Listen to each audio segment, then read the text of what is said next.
Hello, everyone. Thank you for coming. Welcome to our talk, Building with the Piggy Builders. This is our 6th Blender conference, and as always, it's a pleasure to be here. My name is Tanguy Weyland, and I'm a CG supervisor at Cube Creative. I'm currently in charge of the lighting, rendering, and compositing of a TV series produced at Cube, which is called Piggy Builders. And this is the show we are going to talk about today. And for the first time among my different talks at Blender Conference, I will be able to show you images of a show which is still in production at the studios. And this is because the broadcasting of the episodes has already begun in a few countries, including the UK, Italy, and Switzerland. So first of all, a bit about our studio. Cube Creative is an animation studio based in Paris. It is part of the Xilam group. Historically, our studio has been involved on a wide variety of projects, such as, not sure what's happening here.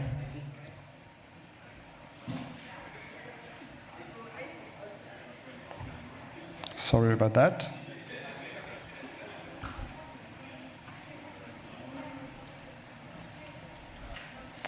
Not sure what happened there. Let me try something else.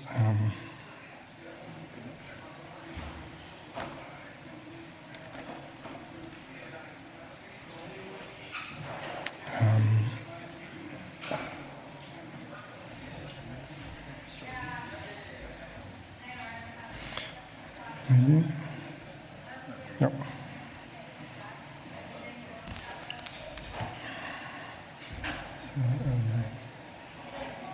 Sorry.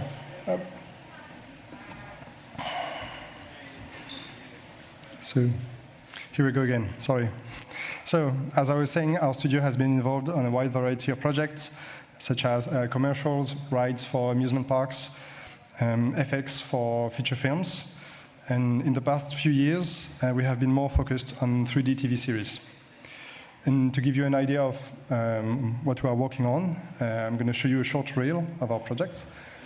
The reel also includes images from other Xilam productions, but still a fair share of what you're going to see was created and rendered within Blender and Cycles.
Thank you. So today I will be giving you a sneak peek behind the scenes of the TV series we are currently working on. And more specifically, I'll be talking about how geometry nodes became the solution to most of our technical challenges. So first, I'm going to give you a bit of context so you get an idea of how we do things at Cube Creative. Then I'm going to dive in our main case study for today, which is how did we build the forest for our series, for the Piggy Builders. Then will come a shorter case study about making 2D facial animation on 3D characters, followed by a brief overview of a few other assets, of which geometry nodes is a key part. And finally, I'll share a few thoughts about what we learned on the process and what we would do differently if we had to do it again. So I'm sure most of you already know what can be done with geometry nodes, but hopefully I can give you a more precise idea of how it can be used in the context of the large-scale production of 52 episodes, while still being on a tight TV show budget. So, first of all, a few notes about our pipeline to help you understand why we do the things the way we do them. The first thing is we are using, at the moment, Blender 3.6 LTS, as we tend not to change Blender version in the midst of a production, and we've been working on Piggy Builders for more than 2 years now. Of course, we still update this LTS version. This is specifically why we use LTS version, to be able to update without breaking anything. And on some occasion, we also have multiple Blender versions coexisting in the studio for different projects. For the last few years, our pipeline has heavily relied on the level of detail system, which allows us to keep our scene light and responsive in every step of the production without having to compromise too much on what is displayed on screen. And if you are interested in learning more about this, feel free to check the talk we gave in this very room in 2022 about this subject. The short version is, for every asset, we create a few different versions, a few different levels of details, and at the different steps of production, we load the lowest one that would fit our needs. Another important thing is that we do not render animated rigs or animation, like animation scenes, but we rather export animation caches and build a new rendering scene from scratch, taking advantage of our LOD system to switch all the assets in the rendering versions. This way we can ensure that once the animation is finished, it's properly locked, and it also keeps our rendering files light and responsive. And of course, while working on the Piggy Builders, we had a few more specific technical constraints. First of all, the layout and animation was done remotely. A part of it was done in another Xilam animation studio, which is located in Angoulême, in south of France. That was the easy part because we were accessing the same tools and same servers. So logistically speaking, it was quite easy. But another part of the layout and animation was done by a studio called Film CGI, which is located in Pune, in India. And this was a bit more challenging, technically speaking. For instance, once an asset is finished and sent on the side, it's much more difficult to make sure it's updated in every shot. And working with other studios also meant that we share our work with people who do not necessarily share our culture and way of doing things. This is why we tried our best to make our assets and tools as user-friendly as possible. One shouldn't be able to use them without having to guess what we had in mind. And this is an additional reason to make everything light and as close to real time as possible, because even if things run smoothly on our computers, we want to make sure it does for everyone. So, what is this show, Piggy Builders, about? Piggy Builders is a preschool targeted comedy show in which we join Cornelia, Caesar, and Charlie, 3 little pigs, charismatic siblings, as they embark on their passion for constructions and building things. They have a love for problem solving and their wonderful community in the fine forest. There's one thing they can get better at is working together, but when they manage to do so, they make the impossible possible. One of the specific features of Piggy Builders is that they like to build things, and they do so in every single episode. It's all fun and game, narratively speaking, but production-wise, it means that we have to create a lot of different sets and many variations of those different sets. Yeah. And around those sets, we have different kinds of vegetation that we have to be able to create quickly while maintaining the artistic control. The Piggy Builders also have 14 lovely friends who love to gather around them. So we knew early on that we would have animation shots with many characters in it. So the rig should be very light and not too heavy performance-wise. And of course, we are creating 52 episodes, which means that every technical solution we choose has to hold on the long run. So now that you know a bit more about the context, I'm going to show you the series trailer.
Thank you.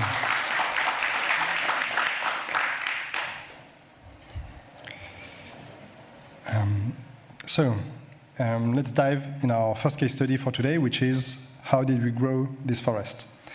First thing I want to mention is that most of what I'm going to show you has been set up by Florian, who is right there. He's the CG supervisor of this specific show.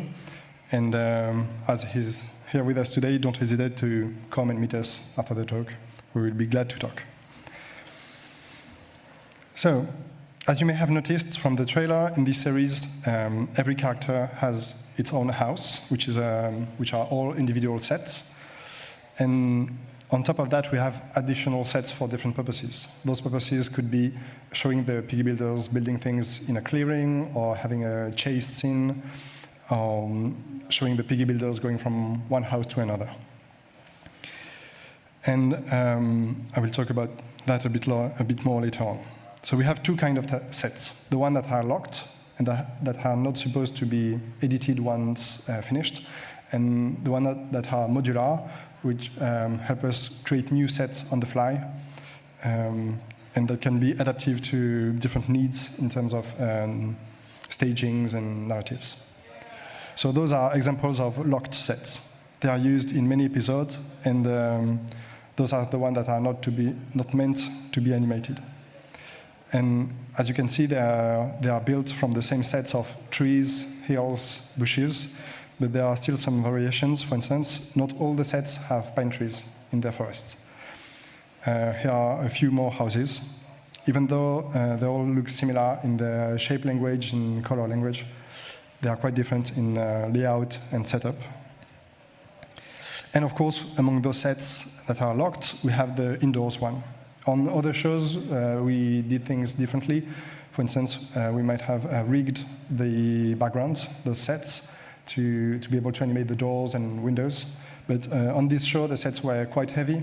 We have a lot of objects and machines and tools in the houses. So we chose not to rig the sets, but rather rely on switching process, we would import like a rigged version of a door and hide the door of the set to replace it with the light rig asset. And then come the modular backgrounds. So those are the sets that allow us to build new hills, path, and clearing on the fly for specific needs of a sequence or even singular shots. Those are other examples. So Florian did a great job at making everything procedural with geometry nodes, and now that we are able to, now we are able to create the sets very quickly, and that's what I'm going to talk about now. So, of course, geometry nodes was the obvious choice for us to tackle those challenges. We are not going to show in detail all the node graphs, because even if I promise they're very tidy, I'm not sure it would be very instructive. However, I will try to explain in detail and step by step every feature and everything we did with them, so that hopefully you can replicate that on your own projects. So as I said, we talked about our LOD system in 2022, and apart from a few minor feature changes and updates, we are still relying on the same tools. The use of geometry nodes, on the other hand, helps us a lot creating those different level of details asset and making this more efficient. Geometry nodes is also the best tool to bring some diversity and an organic feel in our sets. And lastly, as you will see in a few slides, it allows us to create new sets in a very short amount of time. So the first step in creating the forest is creating the initial breaks, so the initial assets in their different level of details. So as I said earlier, it was essential for us to keep our animation files and layout files as light and responsive as possible. And to achieve that, we rely on our LOD system. Here you can see the different versions of the same asset. On the far left is the most detailed version, which is used for close-ups in the rendering. Then we got the a bit less polygonal-heavy version, but which still look pretty much the same for most of our use case in render scenes. Then the very flat and smooth version is used only in viewport at every stage of production. And the last one is just a plane with a texture on it for when the trees are the furthest from the action. And in order to have a nice control on the layout of the trees without having to plant each tree manually, we started by creating a grove asset, so we could lock it artistically speaking and make sure we have a consistency across all the production in terms of look of the forest. And you can see here the first bit of geometry nodes at work. There's an automatic switch between the different LODs based on the distance between the center of the action and the assets.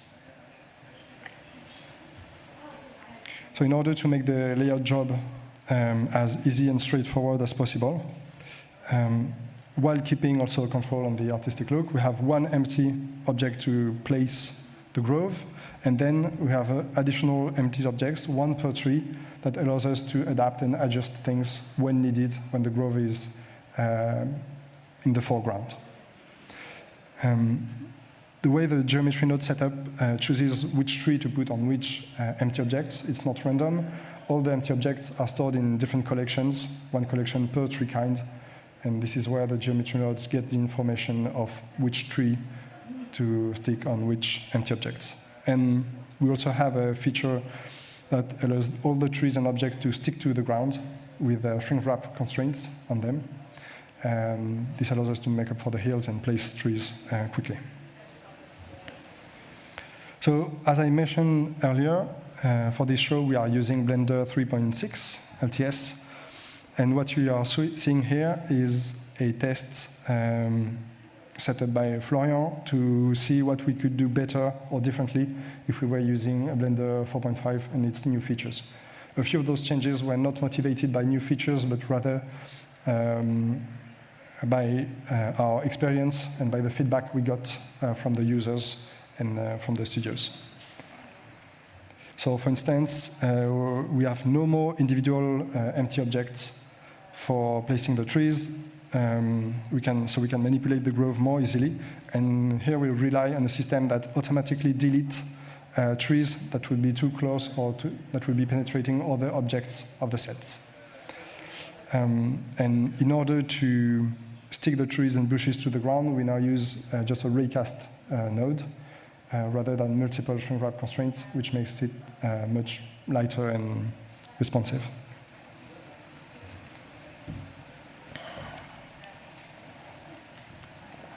So back to our actual production version using 3.6. Here you can see that our tool offers the ability to choose at which distance we want to switch from one LOD to another.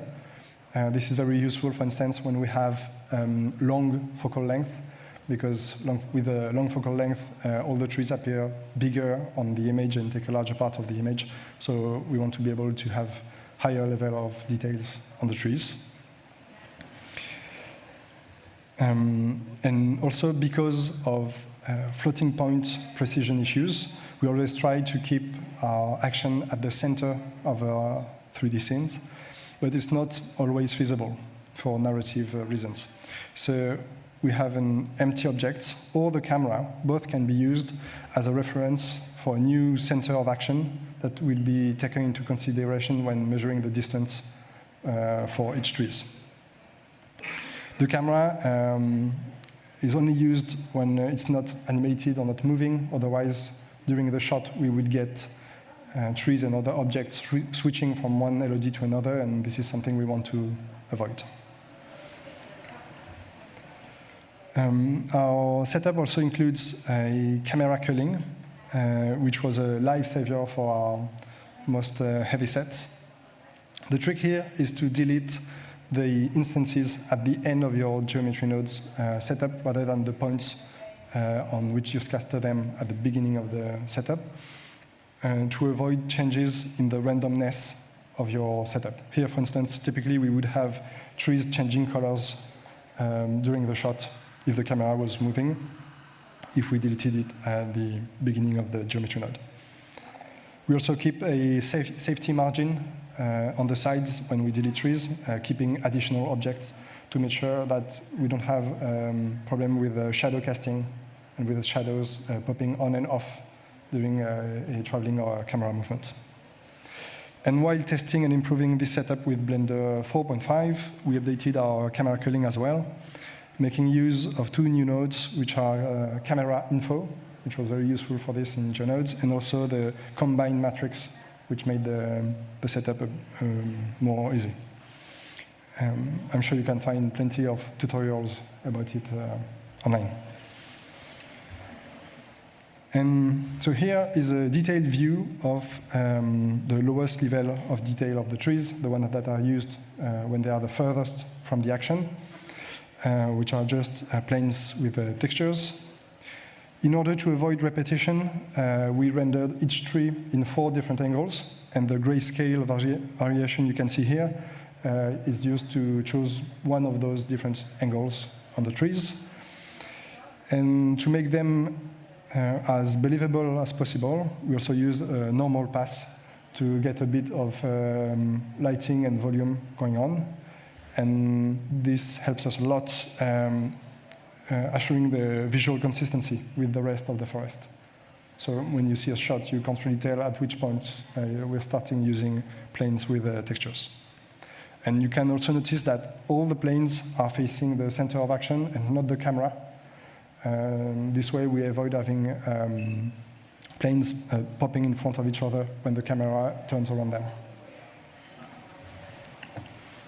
So now that we have a good look at the trees, let's talk about all the other elements of the sets. Most of them are placed by just painting multiple vertex groups for the path, the flowers, long grass, short grass. This isn't anything new, technically speaking, but it's still the best way for us to make sure that we have a good artistic control on what we are doing and to be able to edit things very quickly. So the short grass, which is scattered by default everywhere on the set, except where there's a path or already long grass, is is designed to be flat enough for the characters to walk on it without having it to go through their shoes. It was very crucial for our director to be able to show its characters having a walk in fine forest in between the trees without it being a technical challenge. And as you probably guessed, this scattering is very demanding performance-wise, so we only show and display the grass close to the center of action, so our custom empty objects or the camera in such case. And in the distance, a texture takes over and perfectly does the trick as a transition. In a few shots, we were happy to be able to display the grass at full density in the viewport in order to have some correction done in case of extreme close-ups. And of course, I mentioned some modular sets. So here's the first example of those. So those are the sets that can be adapted to different narratives. This one is called the plane scrollings. It consists of a path with forest on both sides and a sharp turn on both ends of the path to avoid unreasonably long perspectives. So this set can be adapted in length, so it was a great use for all the chase sequences because we could adapt the length of the path to the duration of our different shots. So this set calls all the elements we have already seen in the sets, but here we trade a bit of artistic control for efficiency while creating the set. We don't place individual groves or individual assets. Everything is procedural. We don't have to paint any vertex group, for instance. And this is another modular set, which is closer in its conception to the other ones, except for two main features. The first one is the ability to draw the path with a curve, and the other one is the ability to have a great control on the hills and on the topology of the terrain. We used this asset a lot, when trying to replicate with great fidelity the drawing of the storyboards for shots in between sequences. So with it, we can have compelling composition and a true artistic control. And to conclude this part of the talk about the forests, I'm going to show you a short clip showcasing the creation of a background from start to finish. So, as you can see, we are starting by placing the hills with one empty object per hill, giving the control on their scale, placement, and height. This is a simple displacement setup with the geometry nodes. Then we place all the objects that are not scatterables, such as mountains, bushes, flowers, and some individual trees. And then we place the groves. And you can notice that once the grove is further from the center of action, all the trees are replaced automatically by planes. And then we paint the path with the vertex groups. So we're still placing some groves here.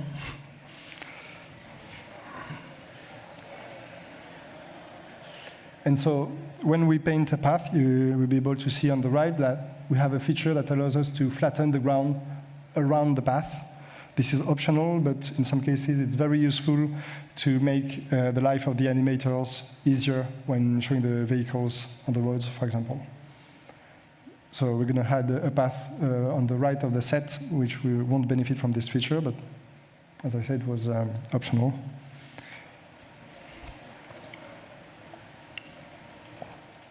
And so relying on all those geometry node systems, we can create a new set in around an hour, which is an asset that is suitable for layout, animation, and rendering without having to change anything, and with artistic consistency with the rest of the show. And this is what it looks like once rendered with a few animation imported in it. And you can see also the short grass not going through the shoes.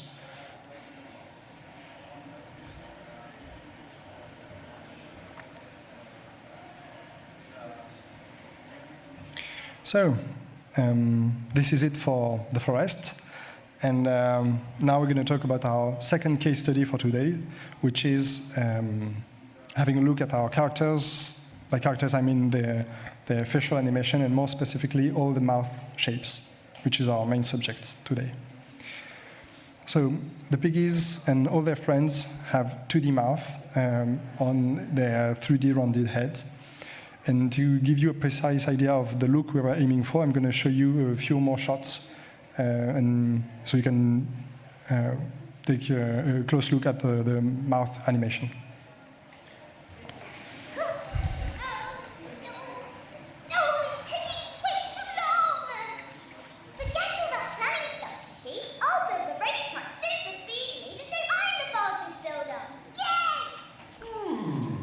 But will you be able to get in, little piggies? All aboard Daring Deer's Rainbow Adventure Bus. Wow, an underwater adventure. What happens next? Turn the page. We were only after some pie, weren't we, Belly? Well, I can take care of them. It can't be that hard. It's a plan. So, as you have seen, we wanted full control on the mouth design, including teeth and tongue. And on this kind of project, we cannot afford having 2D animators animating all the mouth for all the shots for the 52 episodes, of course. So we have to rig everything that is animated. And however, the mouth should look 2D with flat colors and expressive shapes. This is why we chose to rely on textures. And also, the last constraint is to avoid performance issues. The animators work with the viewport in solid mode, which cannot display our shaders in a convincing way. So this meant that we had to find a way to display in the solid viewport the different shapes and textures of the mouth. This is why geometry nodes came very handy. So this is what we came up with. So don't worry about his horrified look. He will get better once animated. Our system allows us to display the animation of the mouth in the solid viewport. The mouth global shape is just a single 3D mesh, which is later shrink-wrapped on the face. And the teeth and tongues, for them we have two coexisting systems. The first one is used at render time. It's very simple. It relies on texture projection. We have one UV set for each element that has to move separately. And the second one is used in animation scenes and layout scenes.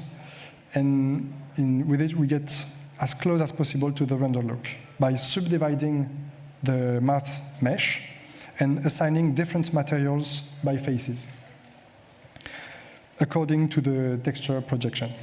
So this is why we use geometry nodes here to convert the texture information into material assignment. The animators can choose the level of subdivision in order to find the best balance between performances and visual consistency with what will be shown at render time. And of course, we can switch between the two different systems at will. So this is what it looks like once animated. As you can see, it runs in real time. Of course, if I told you that it was as smooth with all the 14 characters in a shot, I would be lying. But still, it helped us get the animators seeing the mouth shapes in the solid viewport. The main mouth mesh is rigged in a pretty traditional way, combining shape keys and scanning. And with a combination of all the different teeth and tongues textures, we managed to get the look we wanted. We used the exact same system for the eyes specular because we knew early on that we would need a control on their shape without artistic constraints.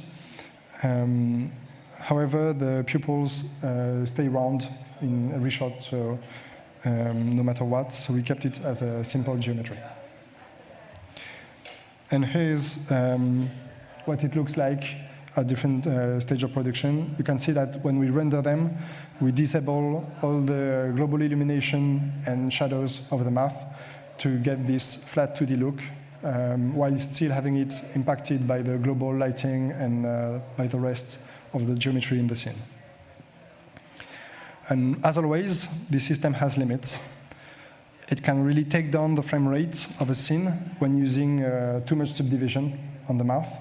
So this is something we had to make clear for all the artists working with it.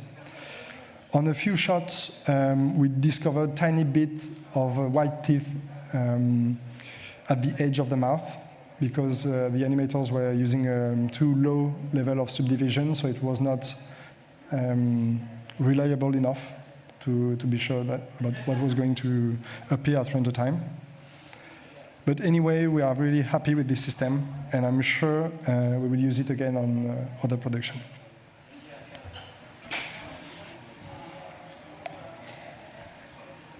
So now that we've had a good look at our two main case study, I will show you a sample of other assets, often simpler in their conception, and they all use geometry nodes as well. So the first thing I want to talk about is we also use geometry nodes just for modeling purposes. This is an example among many others. Here the node setup is not meant to be animated or adjusted during production. It was only used to be more efficient while creating the asset. It was a huge time saver while doing multiple iterations of with our artistic director, who is very meticulous. And so we know that we can rely on procedural generation for that. This roof tile node were created by one of our 3D artists, who is called Alexandre Le Tourneur. And during the production, we saw that 3D artists really got their hand on geometry nodes, creating setups to make their life easier. It was a blast to see what they come up with, and that geometry node was not only a tool for technical artists or CG supervisors, but also for all the 3D artists to build all those complex assets. One of the first episodes we made is called Bookcase Chaos, and it features a lot of book stacks. So to make the life of our layout artist easier, we've built this book pile asset. The node tree on this one is not the most concise because we had to build it without the node for each geometry nodes, which would have helped a lot, but we were on Blender 3.6. And this is what it looks like. We had a whole sequence like this with book piles everywhere, so we were glad we could create this asset very quickly on the fly to give to our layout teams.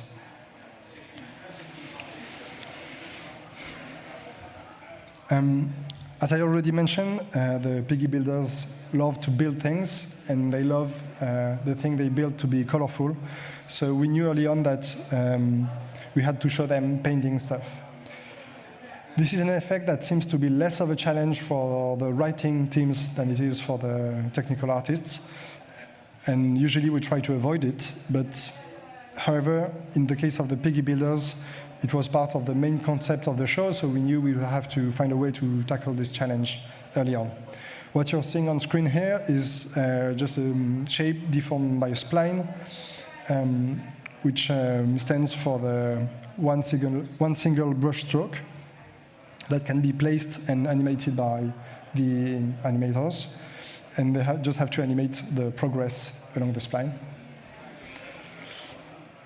We also have additional control on thickness and width of the shape. And this is when the geometry node setup comes into play. We use it to project the information on the mesh that has to be painted. So the paint stroke on itself is not displayed at render time. It's just used to transfer data by proximity, so to get a color change in the shader of the painted mesh. Once again, we are dependent on the mesh density, so the level of subdivision, and we have to find the right balance between the fine details of the textures we want to keep and the performances we can afford in this specific render scene. So you can see that when we lower the subdivision level, we lose a bit of detail on the paint stroke. You're going to see a few more rendered examples in context a few slides later. So this is one of my favorite assets because I love maps. And this is a map that hangs on the Piggy Builders living room wall. It tracks the movement of the Piggy Builders in the Fine Forest when they go from one house to another. And it's a very good narrative tool to make sure the younger audience knows where they are going. So this setup has a drop-down menu where the animator can choose the name of a character, and a dotted line would appear on the map on the path to their house. And they would then just have to animate the progress of this dotted line. And this is how it looks when rendered.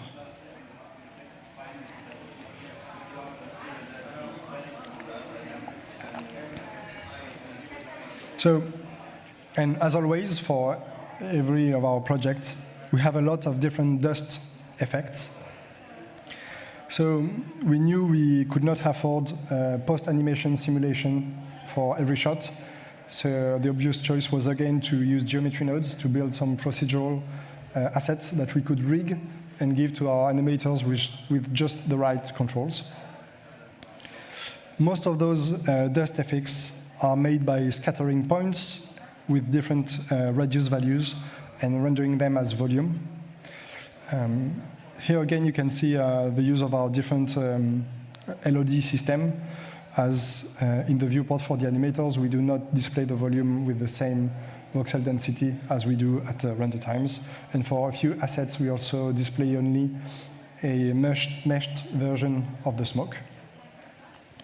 The tricky part for those effects is to get a convincing motion while not relying on physics simulation. So here are a few examples of dust effects. One thing we could still improve is finding a way to adjust the density of the volume shader to the value of scale of the asset, because when animators want to scale an effects, it would quickly appear more opaque on screen, and we want to avoid breaking this consistency between different shots. All those assets were created by Guillaume Maillard, who was the FX artist on the show.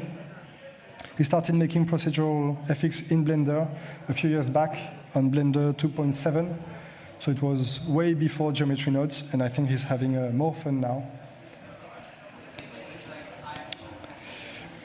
So the Piggy Builders also like to bake when they are not building things.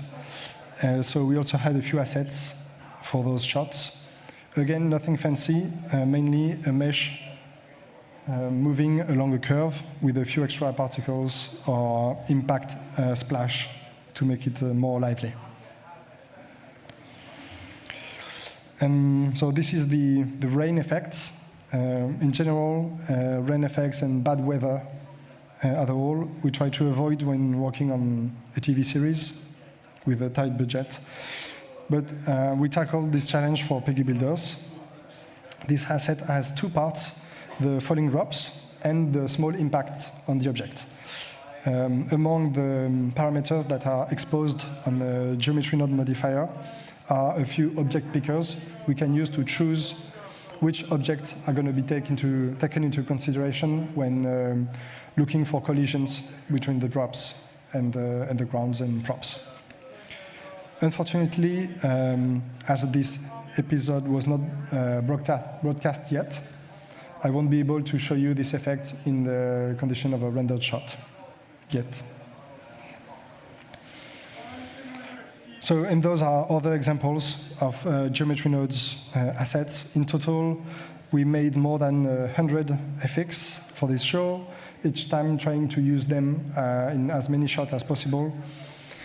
And to give you an idea of what these assets look like when they're not in their viewport state, here are a few shots composited in which they appear.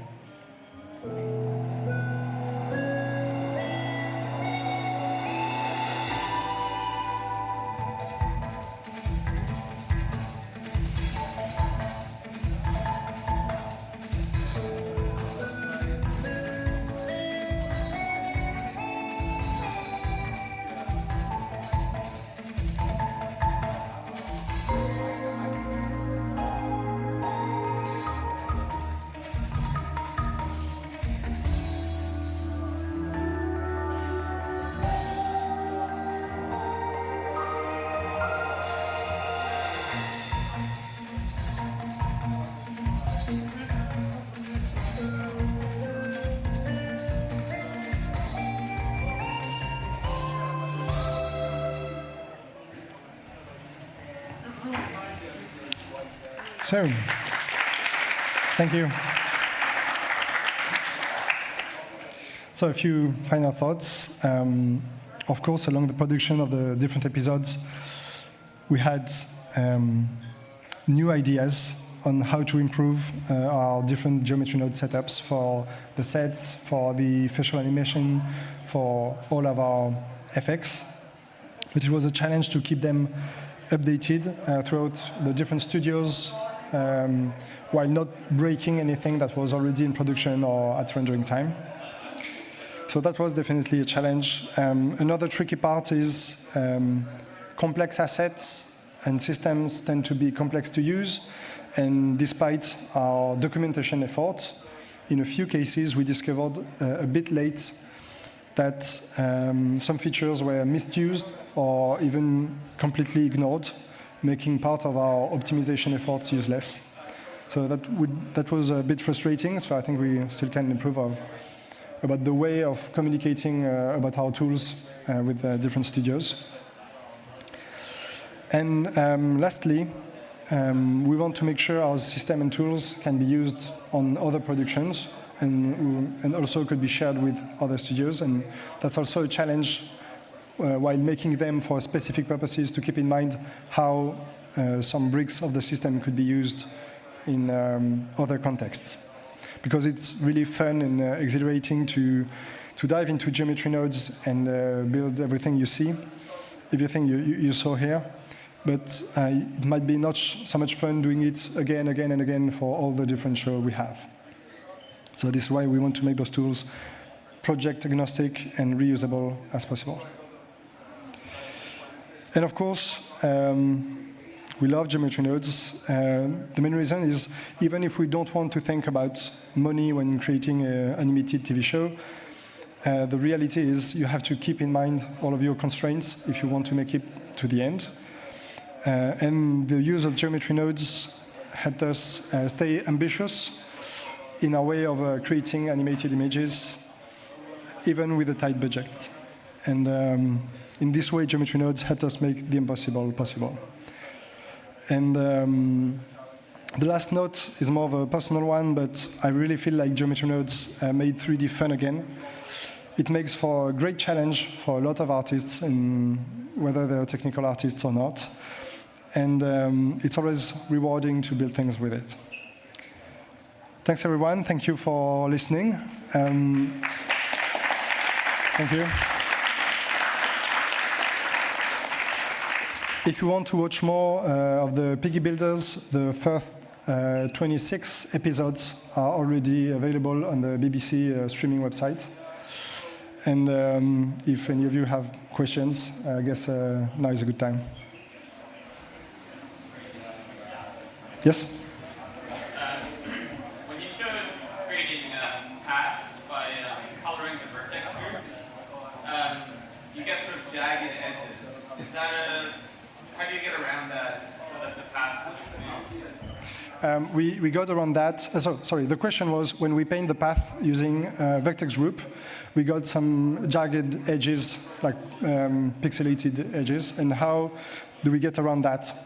It's a combination of geometry nodes and shader. In geometry nodes, we can blur the attribute, so we don't have to be too careful about that while painting, because we know the geometry nodes will blur this attribute. And then in the shader part, we can always bring back a bit of contrast or noise to break those geometric jag. You're welcome. Yes? How do you handle the LED with lighting? So I mean, the plane, the texture, if you have a different lighting condition and the texture is already baked, how do you handle that? So this is, I think, a fine balance between we don't want to render only the color, the albedo on the texture. We still get a bit of lighting information in it. But on top of that, we use the normal map to get a bit of lighting going on. The thing that helps us a lot on this show is that we do not care about lighting consistency from one shot to another. Like if we have like back and forth between two characters talking, the light would go back and forth as well. So the lighting is pretty much coming for every shot from the same direction, which helps a lot on the consistency. So we have dusk scenes and night scenes, so we have to take account for that. But in terms of lighting direction, for the majority of our shots, it comes from the same direction. Yes? Are all the episodes meant to be watched in order? If so, do the things they do stay for the next episode? I'm sorry, I didn't hear you well. Are all the episodes meant to be watched in order? If so, do the things that they build stay for the next episode? No, you can watch the episode in any order, and that makes life easier for us, because if the Piggies break a set or build something new in one episode, we don't have to take that into account for the others. So it's just very small 11 minutes stories. Yes? Yeah. Who's in charge to work with that setup? So, talking about modular set, who is in charge of building new sets with this setup? It was mainly our CG supervisor, Florian, and I think a few other people from the asset team, maybe our lead asset, who was working with it. So it was not in the hand of the layout artist, but rather when we would discover the storyboard version of an episode, we would not, for such and such and such shot, we would have to use those sets, and Florian or another lead asset would create those specific. You say different set, and people knows that they have to use that stuff. Yes, that's right. Yeah.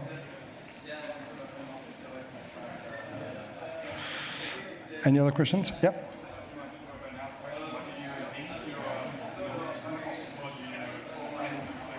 I'm sorry, there are people talking in the back. I don't hear you.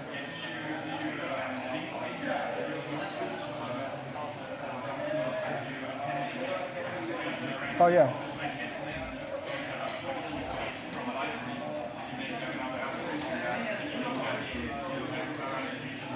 So, I think the question was, do we link our node groups that we build for an asset in every shot? The answer is yes. For example, the setup of the trees and the forest is linked, ends up being linked in all the single shots, which means that if we want to correct something or adjust something, it will impact all the shots in production, which is a great thing if we want to correct or patch a thing, but it's a bit dangerous because we could break all the shots in production by just pushing aside. This is why only the CG supervisors would have the hands of those nodes groups.